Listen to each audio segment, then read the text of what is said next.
പിതാവിൻ്റെയും പുത്രൻ്റെയും പരിശുദ്ധാത്മാവിൻ്റെയും നാമത്തിൽ ആമേൻ. ഈശോ മിശിഹായ്ക്ക് സ്തുതി ഉണ്ടായിരിക്കട്ടെ. ഈശോയിൽ എത്രയും സ്നേഹം നിറഞ്ഞവരെ, ഗുഡ്നസ് ടി വിയുടെ വചന ദീപ്തിയിലേക്ക് ലോകമെമ്പാടുമുള്ള എല്ലാ പ്രേക്ഷകരെയും സന്തോഷപൂർവ്വം ആത്മാർത്ഥതയോടെ സ്വാഗതം ചെയ്യുന്നു. ഈശോയുടെ വചനത്തിൻ്റെ തിരുമുമ്പിലാണ് നമ്മൾ. വിശുദ്ധ പൗലോസ് തിമോത്തിക്ക് എഴുതിയ ലേഖനത്തിൽ പറയുന്നുണ്ട്, 3-ാം അധ്യായത്തിൽ 16 മുതൽ 17 വരെയുള്ള തിരുവചനങ്ങൾ, വിശുദ്ധ ലിഖിതമെല്ലാം ദൈവ നിവേശിതമാണ്. അതിലെല്ലാം ദൈവത്തിൻ്റെ ഒരു ശ്വാസം കാണും. വചനത്തിലെല്ലാം ദൈവനിവേശിതമാണ്. പരിശുദ്ധാത്മാവ് പറഞ്ഞ് എഴുതിച്ചവയാണ്, പരിശുദ്ധാത്മാവിൻ്റെ സഹായത്താൽ എഴുതിയവയാണ് ഈ വചനങ്ങളൊക്കെ. അതിനാൽ ഈ വചനങ്ങളെപ്പറ്റി പറയുന്ന ഇപ്രകാരമാണ്: ഈ തിരുവചനങ്ങൾ നമ്മുടെ പ്രബോധനത്തിന്, ശാസനത്തിന്, തെറ്റുതിരുത്തലിന്, നീതിയിലുള്ള പരിശീലനത്തിന് എല്ലാം ഉപകരിക്കുന്നു. ഇതുമൂലം ഭക്തനായ ഒരു മനുഷ്യൻ പൂർണ്ണത കൈവരിക്കുകയും എല്ലാ നല്ല പ്രവൃത്തികൾ ചെയ്യുന്നതിന് പര്യാപ്തനാവുകയും ചെയ്യുന്നു. സ്നേഹമുള്ളവരെ, ഇപ്പോൾ വചനം നമുക്ക് അത്യന്താപേക്ഷിതമാണ്. വചനത്തെ നോക്കിയാണ് നമ്മൾ മുന്നോട്ട് പോകേണ്ടത്. വചനമാകുന്ന കണ്ണാടിയിൽ നമ്മെ കണ്ടുകൊണ്ട് നമ്മൾ തെറ്റുതിരുത്തി നമ്മൾ മുന്നോട്ട് പോകേണ്ടവരാണ്. യേശുവിൻ്റെ വാക്കുകൾ, നമുക്ക് ജീവൻ നൽകുന്ന വാക്കുകൾ, അത് നമ്മൾ നോക്കി നമ്മുടെ ജീവിതത്തെ ക്രമപ്പെടുത്തേണ്ടതാണ്. സ്നേഹമുള്ളവരെ, ഇന്ന് പരിശുദ്ധാത്മാവ് നമുക്ക് നൽകിയിട്ടുള്ള തിരുവചനം വിശുദ്ധ മത്തായിയുടെ സുവിശേഷത്തിൽ 19-ാം അധ്യായത്തിൽ 3 മുതൽ 6 വരെയുള്ള തിരുവചനങ്ങളാണ്. കുടുംബജീവിതത്തെ പറ്റിയാണ്. ഇന്ന് കുടുംബജീവിതത്തിൽ സമാധാനമില്ല, സന്തോഷമില്ല, പ്രശ്നങ്ങളാണ് കുടുംബജീവിതത്തിലൊക്കെ. അപ്പോൾ ഈ സമയത്ത് പരിശുദ്ധാത്മാവ് നമുക്ക് നൽകുന്ന തിരുവചനം കുടുംബജീവിതത്തെ പറ്റിയാണ്. എങ്ങനെ കുടുംബത്തെ സ്വർഗമാക്കാം, കുടുംബത്തെ എങ്ങനെ ആനന്ദകരമാക്കാം, ക്രിസ്തീയ കുടുംബം എങ്ങനെയായിരിക്കണം എന്നതാണ് ഇന്ന് നമുക്ക് തിരുവചനത്തിലൂടെ നമുക്ക് ഈശോ പറഞ്ഞു തരുന്നത്. 19-ാം അധ്യായത്തിൽ 3 മുതൽ 6 വരെയുള്ള തിരുവചനത്തിൽ ഇപ്രകാരമാണ്: ഫരിസയർ അടുത്ത് നിന്ന് അവനോട് ചോദിക്കുകയാണ്, ആർക്കെങ്കിലും ഏതെങ്കിലും കാരണത്താൽ തൻ്റെ ഭാര്യയെ ഉപേക്ഷിക്കാനായിട്ട് സാധിക്കുമോ? അങ്ങനെ നിയമം അനുശാസിക്കുന്നുണ്ടോ? ഈശോയെ പരീക്ഷിക്കാൻ വേണ്ടിയാണ് അവരിത് ചോദിച്ചത്. കാരണം മോശയ്ക്കും ദൈവത്തിനുമെതിരെ എന്താണ് യേശു പറയുന്നതെന്ന് മനസ്സിലാക്കി യേശുവിനെ കൊടുക്കാൻ വേണ്ടിയാണത്. പലപ്പോഴും യേശുവിനെ കൊടുക്കാൻ വേണ്ടി അവർ പലതും ചെയ്യാറുണ്ടെന്ന് നമുക്കറിയാം. ഒരു വ്യഭിചാര സ്ത്രീയെ കൊണ്ടുവന്നിട്ട് കല്ലെറിഞ്ഞു കൊല്ലണ കാര്യം യേശുവിനോട് ചോദിക്കുന്നുണ്ട്. നീ എന്തു പറയുന്നു? മോശ ഇപ്രകാരം പറയുന്നു. അതുപോലെ തന്നെ സാപത്തിലെ രോഗശാന്തി അനുവദനീയമോ എന്നൊക്കെ പലപ്പോഴും പല സമയങ്ങളിൽ യേശുവിന് കൊടുക്കാനായിട്ട് ഈ ഫരിസയരും ശാസ്ത്രിമാരൊക്കെ പരിശ്രമിക്കുന്നുണ്ട്. ഇതും ഒരു പരീക്ഷിക്കാൻ വേണ്ടി ചോദിച്ചതാണെന്ന് വ്യക്തമായിട്ട് പറയുന്നുണ്ട്. കാരണം മോശ പറഞ്ഞിട്ടുണ്ട്, ഉപേക്ഷാപത്രം കൊടുത്ത് ഭാര്യയെ ഒഴിക്കാമെന്ന് പറഞ്ഞിട്ടുണ്ട്, വിവാഹമോചനം നേടാം എന്ന് പറഞ്ഞിട്ടുണ്ട്. അതുകൊണ്ട് തന്നെയാണ് അവർ ഇപ്രകാരം ചോദിക്കുന്നത്. അപ്പോൾ യേശു ആ ഭാഗം ഖണ്ഡിക്കുകയാണ്. മോശ അത് പറഞ്ഞത് നിങ്ങൾ കഠിനഹൃദയരായതുകൊണ്ടാണ് മോശ അപ്രകാരം പറഞ്ഞത്. നിങ്ങളുടെ ഹൃദയത്തിൽ നിങ്ങൾക്ക് ഒരു മനസ്സലിവില്ല, നിങ്ങൾക്കൊരു എളിമയില്ല, താഴ്ന്നു കൊടുക്കാനുള്ള ഒരു ഹൃദയമല്ല നിങ്ങൾക്ക്. നിങ്ങളുടെ ആ കഠിന പാറ പോലുള്ള ഹൃദയമുള്ളത് കൊണ്ടാണ് മോശ അപ്രകാരം പറഞ്ഞത് എന്ന് യേശു പറയുന്നുണ്ട്. എന്നിട്ട് യേശു ഉദ്ധരിക്കുന്നത് പിതാവായ ദൈവത്തിൻ്റെ വാക്കുകളാണ്, ഉൽപ്പത്തിയിലെ വാക്കുകളാണ്.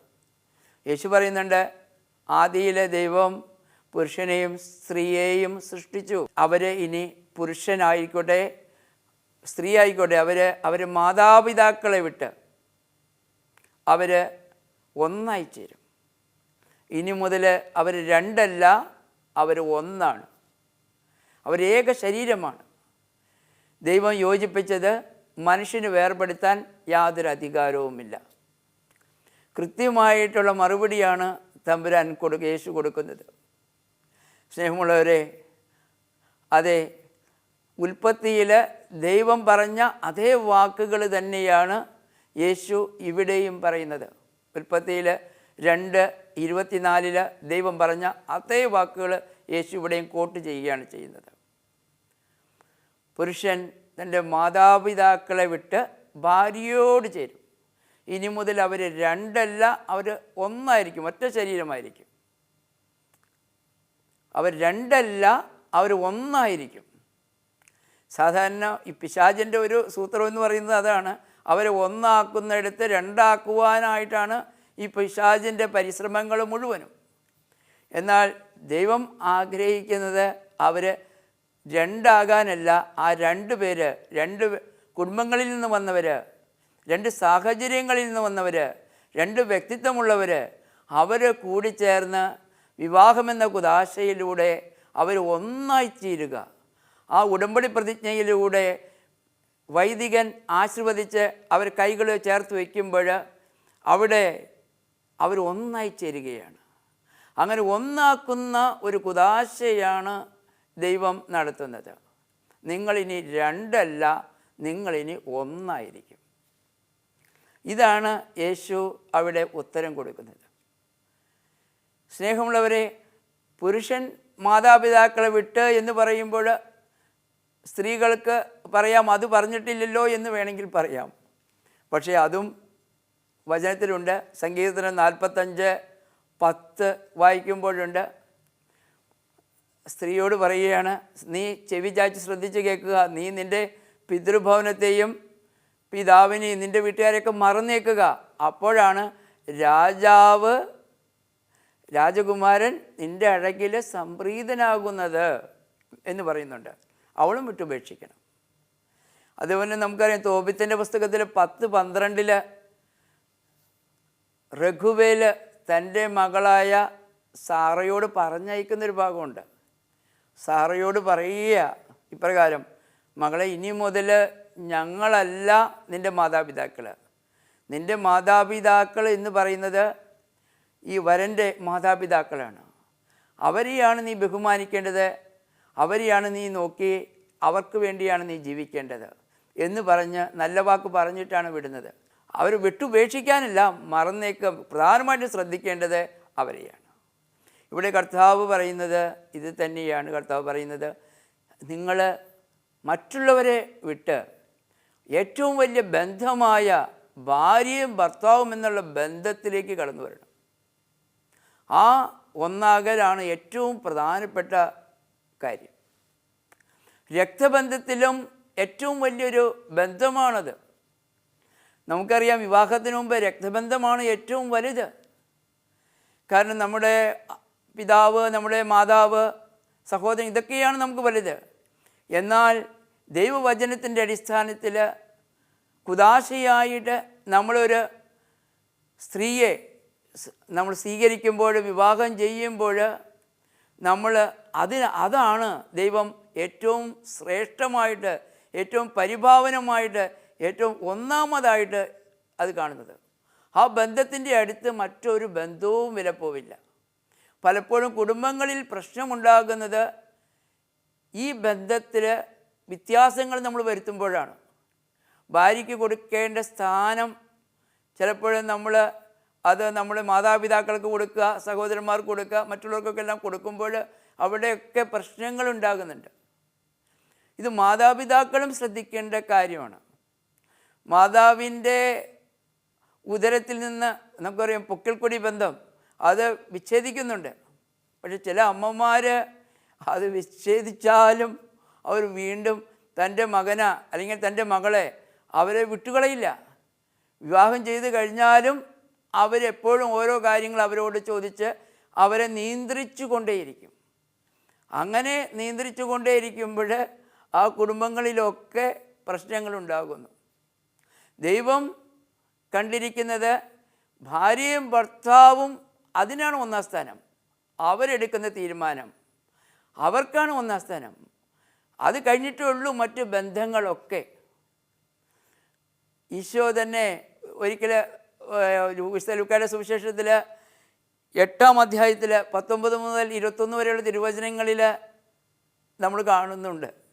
ഈശോയുടെ അടുത്ത് അമ്മയും സഹോദരന്മാരും കടന്നു വന്നിരിക്കുക. ഈശോ പ്രസംഗിച്ചുകൊണ്ടിരിക്കുക. ശിഷ്യന്മാർ രഹസ്യമായിട്ട് ചെവിയിൽ പറഞ്ഞു, എൻ്റെ അമ്മയും ശിഷ്യന്മാരൊക്കെ വന്നിട്ടുണ്ട് എന്ന് പറഞ്ഞു. അപ്പോൾ ഈശോ ചോദിക്കുന്നുണ്ടല്ലോ, ആരാണ് എൻ്റെ അമ്മയും സഹോദരന്മാരും? എൻ്റെ വചനം കേൾക്കുകയും അതനുസരിച്ച് ജീവിക്കുകയും ചെയ്യുന്നവരാണ് എൻ്റെ അമ്മ, എൻ്റെ സഹോദരന്മാർ.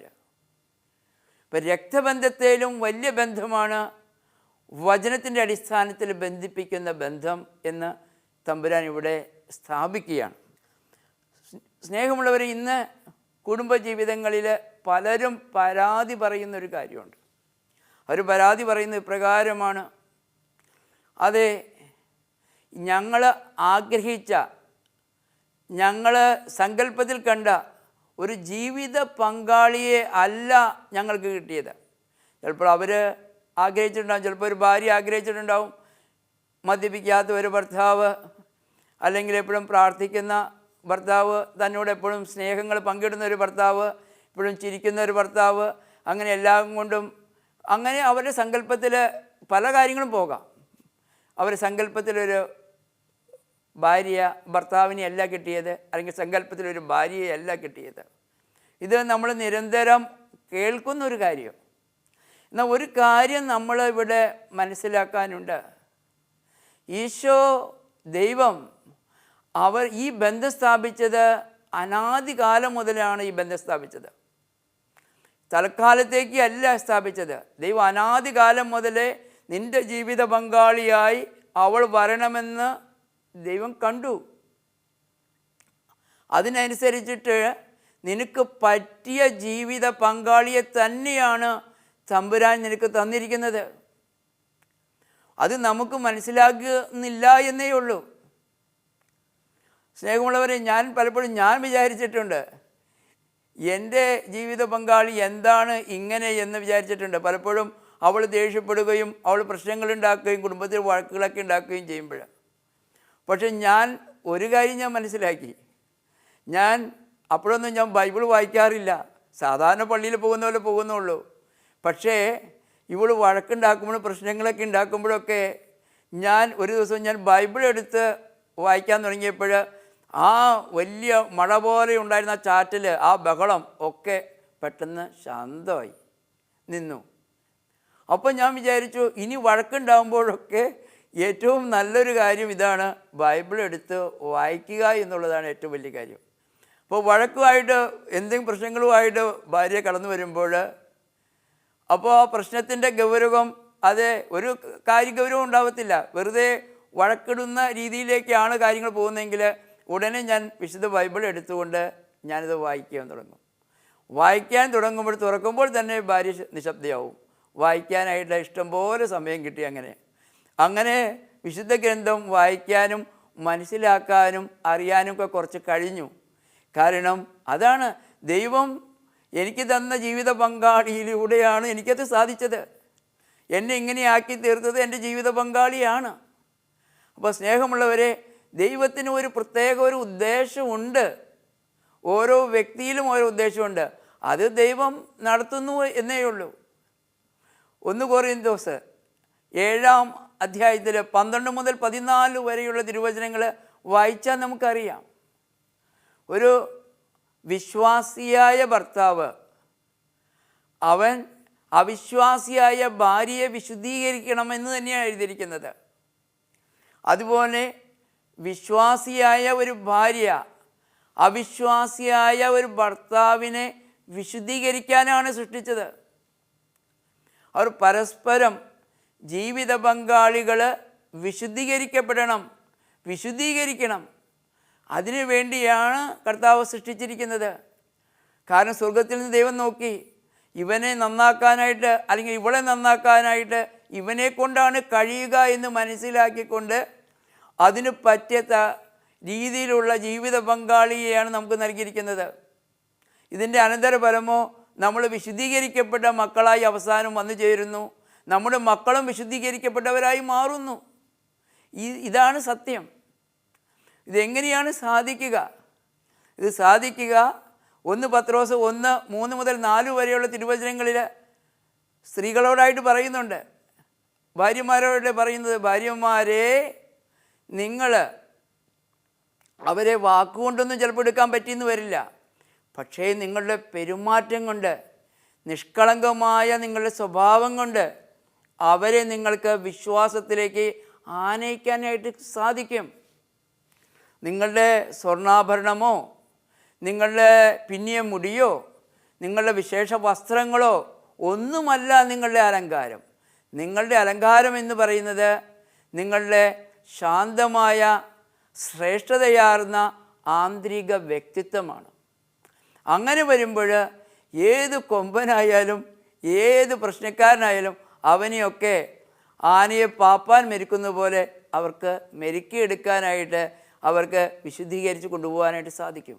എത്രയോ ഉദാഹരണങ്ങളാണ് നമ്മുടെ മുമ്പിലുള്ളത്. എത്രയോ ഉദാഹരണങ്ങളാണ്. ഭാര്യ കുറച്ച് സഹിക്കാൻ തയ്യാറാകുമ്പോൾ, കുറച്ച് ക്ഷമിക്കാനായിട്ട് തയ്യാറാകുമ്പോൾ, എളിമപ്പെടാൻ തയ്യാറാകുമ്പോൾ, അതെ, എല്ലാം മാറ്റങ്ങൾ സംഭവിക്കുകയല്ലേ. സുഭാഷിതങ്ങൾ 15:1 പറയുന്നുണ്ട്, സൗമ്യമായ മറുപടി തന്നെ ക്രോധം ശമിപ്പിക്കുന്നു, പരുഷമായ വാക്കാകട്ടെ കോപം ഇളക്കി വിടുന്നു. അപ്പോൾ ഓരോ കാര്യങ്ങളിൽ അതെ അവരെ വിശുദ്ധീകരിക്കാനായിട്ട് സാധിക്കും. ഭാര്യയ്ക്ക് ഭർത്താവിനെ വിശുദ്ധീകരിക്കാൻ സാധിക്കും. അതുപോലെ തന്നെ ഭർത്താവിന് ഭാര്യയെ വിശുദ്ധീകരിക്കാൻ സാധിക്കും. എനിക്കറിയാം, ഒരു ഭാര്യയെ ഭർത്താവ് വിശുദ്ധീകരിച്ചത്, അവൻ ദിവസം 3 മണിക്ക് എഴുന്നേറ്റിട്ട് അവൻ്റെ ഭാര്യ തെറ്റായ ബന്ധങ്ങളിലൂടെ പോയിക്കൊണ്ടിരിക്കുകയായിരുന്നു. അവൻ വിശുദ്ധീകരിച്ചത് 3 മണിക്ക് എഴുന്നേറ്റിട്ട് അവൻ വിശുദ്ധ കുരിശിന് മുമ്പിൽ തിരി കത്തിച്ച് വെച്ചിട്ട് അവൻ അത് കൈ വിരിച്ച് പിടിച്ച് പ്രാർത്ഥിക്കുകയായിരുന്നു. കൈ വിരിച്ച് പിടിച്ച് തമ്പുരാനോട് പ്രാർത്ഥിക്കുക. അവൻ വില കൊടുക്കുകയാണ്. കാരണം ഈശോ വില കൊടുത്തല്ലോ. ഈശോ തൻ്റെ സഭയ്ക്ക്, തൻ്റെ ജനങ്ങൾക്ക് വേണ്ടി, അവർക്ക് വേണ്ടി ഞാൻ എന്നെ തന്നെ വിശുദ്ധീകരിക്കുന്നു എന്നാണ് പറഞ്ഞത്. അതുപോലെ അവൻ കൈ പിടിച്ച് ഇങ്ങനെ അവൻ പ്രാർത്ഥിക്കുകയാണ്. സ്നേഹമുള്ളവരെ, നമുക്കറിയാമല്ലോ, നമ്മൾ വായിക്കുന്നുണ്ട് പുറപ്പാടിൻ്റെ പുസ്തകത്തിൽ അമലേക്കരുമായിട്ടുള്ളൊരു യുദ്ധം. ആ യുദ്ധത്തിൽ ജയിക്കാനായിട്ട് മോശ കൈവിരിച്ച് പിടിച്ച് പ്രാർത്ഥിക്കുകയാണ്. ഇസ്രായേൽ സൈന്യം ജയിക്കുന്നതിന് വേണ്ടി കൈവിരിച്ച് പ്രാർത്ഥിക്കുക. മോശയുടെ കൈകളൊക്കെ താണുപോയപ്പോൾ അഹ്റോനും ഹൂറും താങ്ങിപ്പിടിച്ചെന്നാണ് പറയുന്നത്. കുറച്ച് കഴിഞ്ഞപ്പോൾ അവർക്കും ബുദ്ധിമുട്ടായപ്പോൾ മോശയെ ഇരുത്തിക്കൊണ്ട് 2 കല്ലുകൾ ആ കൈക്ക് അവിടെ കൊണ്ടു വെച്ചു. അങ്ങനെ കൈ വിരിച്ച് പിടിച്ച് മോശ ഇരുന്നു. യുദ്ധം കഴിയുന്നവരെ പ്രാർത്ഥിച്ചു. ആ യുദ്ധത്തിൽ ഇസ്രായേൽ സൈന്യം ജയിക്കുകയും ചെയ്തു, ശത്രുവിനോടുള്ള യുദ്ധത്തിൽ.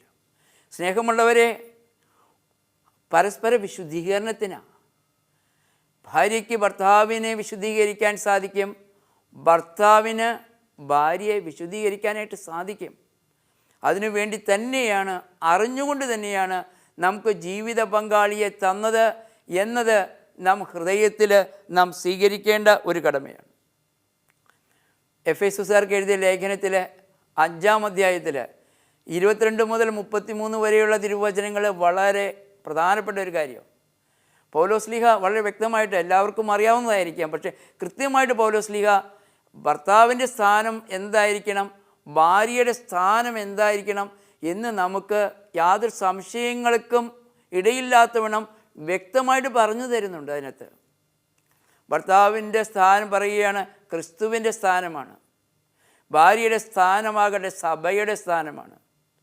അതുകൊണ്ട് സഭ എന്ത് ചെയ്യണം? ക്രിസ്തുവിനെ എങ്ങനെ ബഹുമാനിക്കുന്നു അതുപോലെ ബഹുമാനിക്കണം. ഭാര്യ ഭർത്താവിനെ ബഹുമാനിക്കണം, വിധേയപ്പെട്ടിരിക്കണം, അനുസരിക്കണം. ക്രിസ്തുവിനെ അനുസരിക്കുകയാണെന്ന് അവർ മനസ്സിലാക്കണം. ക്രിസ്തുവിനെ കണ്ടവർ ചെയ്യണം. ഭർത്താവിനെ കർത്താവെന്ന പോലെ അവർ കാണണം എന്നാണ് പറഞ്ഞത്. അത് ഏതൊരു പുരുഷൻ്റെയും ആഗ്രഹമാണല്ലോ. ഭാര്യ കീഴടങ്ങിയിരിക്കണമെന്നുള്ളത്. ഒരൊറ്റ പുരുഷന്മാരും ആഗ്രഹിക്കില്ല ഭാര്യ നമ്മളിലും മുകളിൽ കയറി വരണമെന്ന്. അപ്പോൾ ഇത് തന്നെയാണ് വചനവും പറയുന്നത്. ഉൽപ്പത്തിയുടെ പുസ്തകത്തിൽ 3-ാം അധ്യായത്തിൽ തമ്പുരാൻ പറഞ്ഞത് ഇത് തന്നെയാണ്. പൗലോസ്ലീഹ കൊണ്ടു തന്നതല്ല ഇത്. ഉൽപ്പത്തിയുടെ പുസ്തകത്തിൽ 3-ാം അധ്യായത്തിൽ യേശു തന്നെ പറയുന്നുണ്ട്, അവളെ അവൻ ഭരിക്കുമെന്നാണ് പറയുന്നത്. കാരണം അവളാണ് തെറ്റ് ചെയ്തത്. ആദ്യം അവനോട് ചോദിക്കാതെ തെറ്റ് ചെയ്തു. ഹൗവ തെറ്റ് ചെയ്തു, ആദത്തോട് ചോദിക്കാതെ. ആ തെറ്റ് അത് വലിയൊരു പ്രശ്നങ്ങളുടെ തുടക്കമായി. അതുകൊണ്ട് തന്നെ ശിക്ഷ കൊടുക്കുമ്പോൾ പറയുന്നുണ്ട്, ഇനി അവൻ നിന്നെ ഭരിക്കും. സ്നേഹമുള്ളവരെ, അതിന് വിട്ടുകൊടുക്കുക. അങ്ങനെ ഞാനാണ്, അതല്ല ഞാനാണ് വലുത് എന്ന് സ്ത്രീ വിചാരിച്ചാൽ ആ കുടുംബത്തിലൊക്കെ പ്രശ്നങ്ങളുണ്ടാകും. അവരുടെ മക്കൾ എവിടെയൊക്കെ കയറി ചെല്ലുന്നു അവിടെയൊക്കെ പ്രശ്നങ്ങളുണ്ടാകും. അതുകൊണ്ട് സ്ത്രീ വിധേയപ്പെടാനായിട്ട് തയ്യാറാവുക, അനുസരിക്കാൻ തയ്യാറാവുക, ബഹുമാനിക്കാൻ തയ്യാറാവുക. അതുപോലെ തന്നെ പുരുഷനോടും കൃത്യമായിട്ട് പറയുന്നുണ്ട്. പുരുഷനോട് പറയുന്നത്, ക്രിസ്തു എങ്ങനെയാണ് സഭയെ സ്നേഹിച്ചത്. ക്രിസ്തു എങ്ങനെ സഭയെ സ്നേഹിച്ചത്? പോരായ്മകൾ ഏറെ ഉണ്ടായിരുന്നു. നമുക്കറിയാം സഭയിൽ ഒരുപാട് പോരായ്മകൾ. പത്രോസ് സ്ലീഹനെ തന്നെ, നമ്മുടെ സ്ലീഹന്മാരെ തന്നെ എടുത്താൽ മതി. യേശുവിനെ തള്ളിക്കളഞ്ഞവനാണ്, ഒറ്റീവനാണ്, ഒക്കെയുണ്ട്. യൂദാസ് ഒറ്റീവനാണ്, ഇവരൊക്കെയുണ്ട്. ഇങ്ങനെയുള്ള പല പ്രശ്നങ്ങളും സഭയിൽ പോരായ്മകളുണ്ട്. എന്നിട്ടും ക്രിസ്തു സഭയെ സ്നേഹിച്ചത് എങ്ങനെയാണ്? ക്രിസ്തു എല്ലാവരോടും അതേക്കുറ്റി പറഞ്ഞ് വിശദീകരിച്ച് അവർ നീതിമാന്മാരായിക്കൊണ്ടല്ല ക്രിസ്തു ചെയ്തത്. ക്രിസ്തു അത് അവർക്ക് വേണ്ടി തന്നെത്താൻ വിശുദ്ധീകരിക്കുകയായിരുന്നു. തന്നെ വിശുദ്ധീകരിക്കുകയാണ് കർത്താവ്. അതുപോലെ തന്നെ ഭാര്യയെ സ്നേഹിക്കുന്നവൻ പല കാര്യങ്ങളും അത് സ്വയമായിട്ട് ഏറ്റെടുക്കണം, ത്യാഗങ്ങൾ ഏറ്റെടുക്കണം. ത്യാഗങ്ങളാണ് സ്നേഹം. ത്യാഗത്തോടെ നമ്മൾ സ്നേഹിക്കുമ്പോഴാണ് അതിനെ ബലി എന്ന് പറയുന്നത്. ആ ബലി നമ്മൾ ചെയ്യാനായിട്ട് നമ്മൾ തയ്യാറായിരിക്കണം. നമ്മൾ വിശുദ്ധ കുർബാനയിൽ നമ്മൾ പറയുന്ന ഒരു രഹസ്യം, ഒരു മിസ്റ്ററി ഉണ്ടല്ലോ, അത് തന്നെയാണ് വിവാഹത്തിനും വെച്ചിരിക്കുന്നത്. ഒരു മിസ്റ്ററി എന്നാണ് പറയുന്നത് വിവാഹ ബന്ധത്തിനും. കാരണം മനുഷ്യൻ്റെ ബുദ്ധിക്ക് ഗ്രഹിക്കാനായിട്ട് സാധിക്കാത്ത ഒരു കാര്യം. കാരണം അങ്ങനെയാണ് രണ്ടും. കാരണം ഒന്നായി ചേരുന്ന ഒരവസ്ഥ, സ്നേഹമുള്ളവരെ. അതിനാൽ ഈ ഭാര്യയും ഭർത്താവും ഏറ്റവും പ്രധാനമായിട്ട് ചെയ്യേണ്ട ഈ ഒരു കാര്യമാണ്, ഭർത്താവ് ഭാര്യയെ സ്നേഹിക്കണം. ക്രിസ്തു സഭയെ സ്നേഹിച്ചതുപോലെ തന്നെ സ്നേഹിക്കണം. പോരായ്മകളേറെയുണ്ട്, പക്ഷേ എങ്കിലും അവൻ തൻ്റെ ശരീരത്തെ സ്നേഹിക്കുന്ന പോലെ തന്നെ സ്നേഹിക്കണം. അതുപോലെ തന്നെ ഭാര്യ ഭർത്താവിനെ ബഹുമാനിക്കണം, വിധേയപ്പെടണം, അനുസരിക്കണം എന്ന് തന്നെയാണ് നമുക്ക് വചനം പറഞ്ഞു തരുന്നത്. അതുകൊണ്ട് സ്നേഹമുള്ളവരെ, നമ്മുടെ കുടുംബ ബന്ധങ്ങളൊക്കെ ആനന്ദകരമാക്കാനായിട്ട് നമുക്ക് സാധിക്കട്ടെ. അതിനായിട്ട് നമുക്ക് എപ്പോഴും നമ്മൾ വിശുദ്ധ കുർബാനയിലേക്ക് കടന്നു പോകുന്നത് നല്ലതാണ്. വിശുദ്ധ കുർബാനയിലേക്ക് നമ്മൾ നോക്കുമ്പോൾ നമുക്കറിയാമല്ലോ, വിശുദ്ധ കുർബാനയിൽ യേശു തന്നെ നൽകുന്ന വലിയ സ്നേഹം, തന്നെ നൽകിക്കൊണ്ട് ജീവൻ നൽകുന്ന സ്നേഹം. വിവാഹത്തിലും അത് തന്നെയാണല്ലോ നടക്കുന്നത്. ഭാര്യ ഭർത്താവിന് സ്വയം ദാനം ചെയ്യുന്നു, ഭർത്താവ് ഭാര്യയ്ക്ക് സ്വയം ദാനം ചെയ്യുന്നു. അങ്ങനെ ദാനം ചെയ്യുന്നതിൻ്റെ ഫലമായിട്ടാണ് ഒരു പുതുജീവൻ ഉടലെടുക്കുന്നത്.